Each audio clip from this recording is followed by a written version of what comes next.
हेची दान देगा देवा तुझा विसरण व्हावा। देऊच्या मालकाने काय मागणं मागितलं?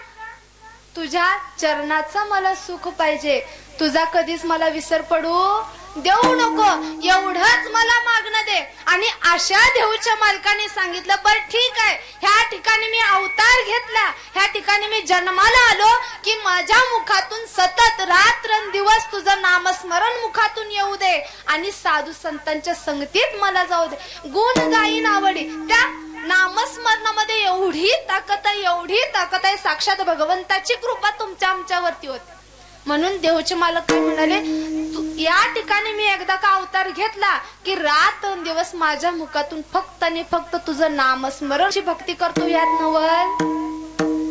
नवल नाही, पण पशु योनीमध्ये जन्म घेऊन पशु पक्षी सुद्धा नामस्मरण करू शकतात आणि साक्षात भगवंताचे लाडके लढीवाळ भक्त होतात। एवढी ताकद त्या नामस्मरणामध्ये।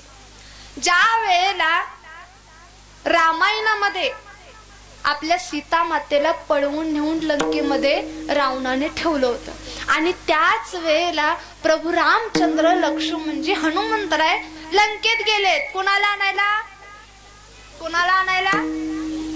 कंटाळा आलाय का? कीर्तन झाल्यानंतर प्रसादाची सोय मोठ्यानं बोला। कोणाला आणायला गेलेले? सीता मातेला आणायला गेलेला। आणि त्या वेळेला युद्ध चालू असताना बरेच दिवस युद्ध चालू होतं। मी काय सांगते, तुम्ही आम्ही भगवंताची भक्ती करतो, भगवंताचे लाडके लढीवाळ भक्त होतो, ह्यात नवल नाही, पण पशु योनीमध्ये जन्म घेऊन सुद्धा झाडाचा पालापाचोळा खाऊन जगणारी वानर सुद्धा भगवंताची भक्ती करून त्यांचे लाडके लढीवाळ भक्त होतात। काय अधिकार असेल त्यांचा, कशी भक्ती केली असेल। त्या वेळेला युद्ध बरेच दिवस चालू होतं, दररोज युद्धभूमीवरती रावणाच्या सैन्यातील सर्व राक्षस मारले जात होते। आणि एके दिवशी रावणाच्या सभेमध्ये सभागृहामध्ये सभा भरली, सर्व राक्षसांची सभा। आता चर्चा चालू झाली। चर्चा चालू असताना एक कोपऱ्यातून राक्षस उठला आणि रावणाला म्हणाला, राजे दररोज आम्ही युद्धभूमीवरती जातो, युद्ध करतो, पण युद्ध करत असताना वानर सैन्यातील एकही वानर आम्ही अजून मारू शकलो नाही। ठीक आहे, पण दोन्ही पक्षाच्या बरोबर मध्यभागी ध्वज घेऊन उभारणारा वानर आम्ही मारला नाही। मग राजे तर राम किती मोठा असेल, त्याची किती ताकद असेल, तुम्ही राजे हितच युद्ध थांबवा, माघार घ्या। त्याच वेळेला कुंभकर्णाला राग आला, एवढा राग आला त्या कुंभकर्णानं विडा उचलला त्या ध्वज घेऊन उभारणाऱ्या वानराला मारण्यासाठी। जसं आपल्या छत्रपती शिवाजी महाराजांना मारण्यासाठी कुणी विडा उचललेला हो?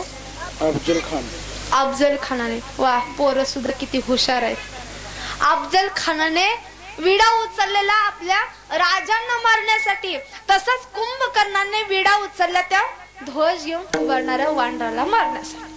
दुसऱ्या दिवशी सर्वजण युद्धभूमीवरती आले, युद्ध सुरू झालं। युद्ध करत असताना त्या रावणाच्या पक्षातील राक्षस सपासप मारले जात होते आणि त्याच वेळेला त्या युद्धभूमीवरती कोण आला? कुंभकर्ण आला। कुंभकर्ण एवढा विशाल होता, ज्या ठिकाणी ध्वज घेऊन उभारणारा वानर होता। आता ध्वज घेऊन उभारणारा वानर म्हटल्यानंतर त्या ठिकाणी वानरांची संख्या भरपूर होती।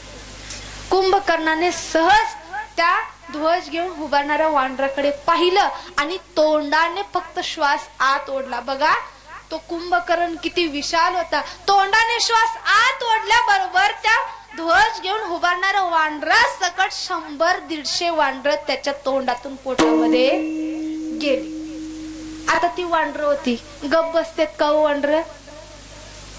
गप बसतेत का? गप बसत नाही। त्या कुंभकर्णाच्या पोटामध्येच त्या वानरांची चर्चा चालू झाली। अरे, आपल्याला या कुंभकर्णाच्या पोटातून बाहेर पडलं पाहिजे, कसं का असं ना, पण बाहेर पडायचंय।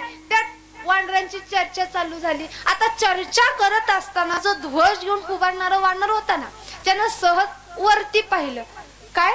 वरती पाहिलं आणि वरडला, अरे बघा बघा बघा बघा, खिडकी दिसली। काय म्हणाला? खिडकी दिसली। तर ती खिडकी नव्हती, तो कुंभकर्णाचा कान होता। पुढचा मागचा विचार न करता एक एक एक एक एक वानर त्या खिडकीतून बाहेर उड्या मारू लागली. म्हणजे कुठनं? त्या कुंभकर्णाच्या कानातून उड्या मारू लागली. जवळ जवळ सगळ्या वानरांनी त्या खिडकीतून उड्या बाहेर टाकल्या. शेवटचं वानर राहिलं ध्वज घेऊन उभारणार. ते उडी टाकणार तेवढ्यात त्या कुंभकर्णाच्या लक्षात आलं, अरे ही वानर काय ग बसत नाहीत, ही माझ्या कानातून बाहेर उड्या टाकतात. ही लक्षात येत असताना आपला हात कानाजवळ न्यायला तो ध्वज घेऊन उभारणारा वानर त्याच्या हातामध्ये सापडला. त्यानं अशीच मूठ आपल्या समोर धरली आणि विचारलं, काय रे नाव काय तुझं? त्यावेळेला तो वानर म्हणत, अरे हळू बोल, मला ऐकायला येत. त्यानं विचारलं, बर ठीक आहे, नाव काय ते तरी सांग. तो वानर म्हणाला, मला गंधमादन म्हणतात. गंधमादन. काय म्हणाला? मला गंधमादन म्हणतात. त्यावेळेला कुंभकर्णानं विचारलं, बर ठीक आहे, गंधमादन नाव का ठेवलंय तुझं? तो गंधमादन म्हणाला, अरे कुंभकर्णा, एकदा तुझा हात तुझ्या नाकाजवळ ने, म्हणजे तुझ्या लक्षात येईल. त्यानं हात नाकाजवळ नेला तर ह्या विश्वातील जेवढे काही सुगंधी फुले होते त्याचा सुवास त्याच्या शरीरातून येत होता. म्हणून त्याला काय म्हणतात? काय म्हणतात? गंधमादन म्हणतात. त्या कुंभकर्णानं विचारलं, बरं ठीक आहे, तुझा राम तुला काय देतो? तो गंधमादन म्हणाला, अरे कुंभकर्णा, ही सृष्टी त्या भगवंताने निर्माण केली. त्या भगवंताने तुम्हा आम्हाला जन्माला ह्या सृष्टीमध्ये घातलेलं आहे आणि ह्या सृष्टी निर्माण करत असताना ह्या सृष्टीतील झाडाचा पाला पाचोळा खाऊन जगणारे आम्ही वानर आहोत. अजून काय पाहिजे आम्हाला?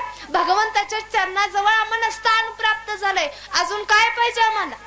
त्यावेळेला तो कुंभकर्ण म्हणाला, बरं ठीक आहे, सगळं झालेलं झालं, आता आमच्या राज्यामध्ये चल, तुला रावणाकडून खूप मोठं बक्षीस देतो. तो गंधमादन म्हणाला, अरे थू तुझ्या राज्यावर आणि थू त्या रावणावर, मला नाही यायचं तुमच्या राज्यात. त्या कुंभकर्णाला एवढा रागाला, रागाच्या भरामध्ये ती मूठ अशीच आवळली.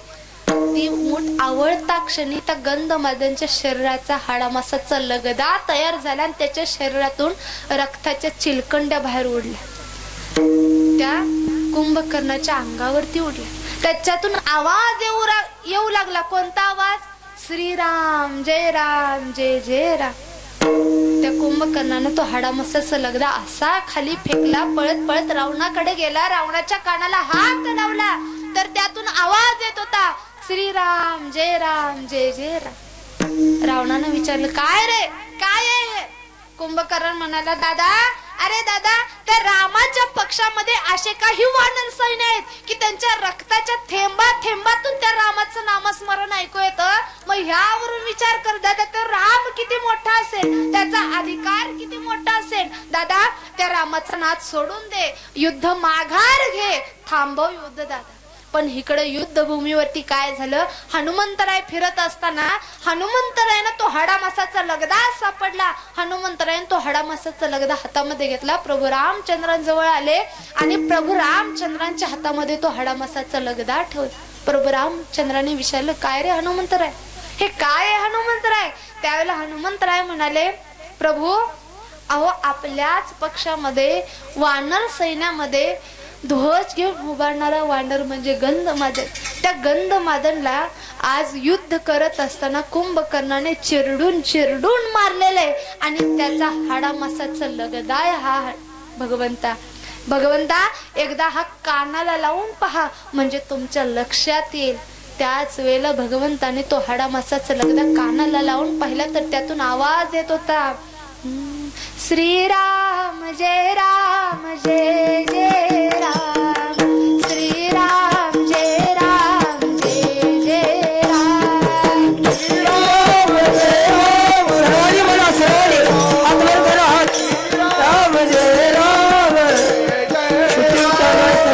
श्रीराम जय राम जय जय राम, श्रीराम जय राम जय जय राम.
हाडामासाच्या लगद्यातून आवाज येत होता.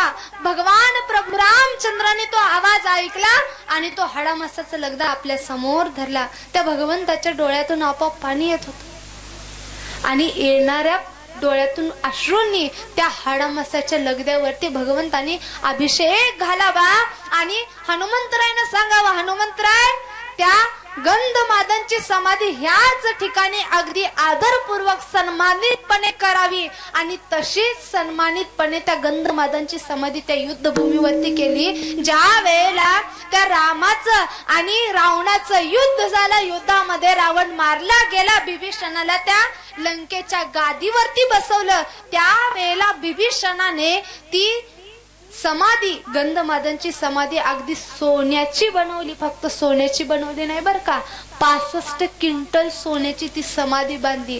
काय अधिकार असेल गंधमादनचा. एवढंच नाही, तो बिभीषण प्रत्येक वर्षी गंधमादनची पुण्यतिथी सुद्धा साजरी करत होता.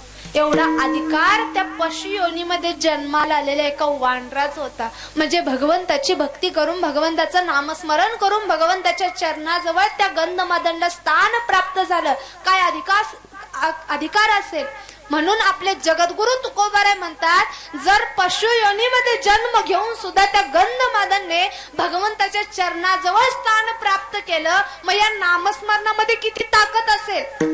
तुम्ही आम्ही सामान्य माणसं आहोत, तुम्हा आम्हाला बोलायला येतं, चालायला येतं, तुम्ही आम्ही भगवंताची भक्ती करू शकतो, यात काही नवल नाही. पण एका पशु योनीमध्ये जन्म घेऊन सुद्धा त्यांनी भगवंताची भक्ती करून लाडके भक्त झाले. मग ह्या नामस्मरणामध्ये किती ताकद असेल. म्हणून भगवंता मला ह्या ठिकाणी जन्माला घातलं की तुमचं नामस्मरण माझ्या मुखातून घडावं, हेच तुमच्याकडून मला मागणं आहे. आणि हेच अभंगाचं दुसरं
जन्म घेऊन सुद्धा गंधमादनने भगवंताची भक्ती करून भगवंताचे लाडके लढीवाळ भक्त झाले.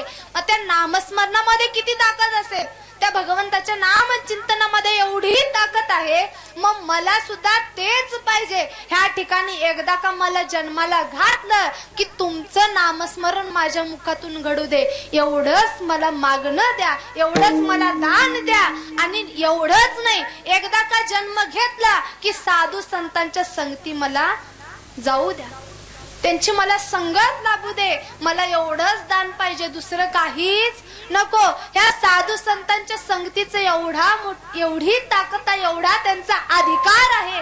एकदा का संतांच्या सानिध्यात गेलं की संत काय करतात, येणाऱ्या व्यक्तीचं सोनं करून टाकतात. भगवंताचं काम काय हो, भगवान पांडुरंग परमात्म्याचं काम काय आहे? दुर्जनांचा संहार आणि सज्जनांचं रक्षण हे आपल्या भगवंताचं काम आहे. आणि साधू संत काय करतात तर येणाऱ्या व्यक्तीचं सोनं करून टाकतात. एवढा अधिकार, एवढी ताकद आपल्या साधू संतांचे.